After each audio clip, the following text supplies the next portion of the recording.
Tips cara memancing ikan guram di sungai. Pertama, cari sungai yang memiliki aliran air yang tenang.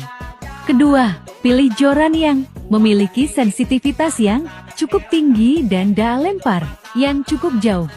Ketiga, jangan terlalu banyak memasukkan umpan ke dalam kail, karena bisa membuat ikan enggan memakan umpan.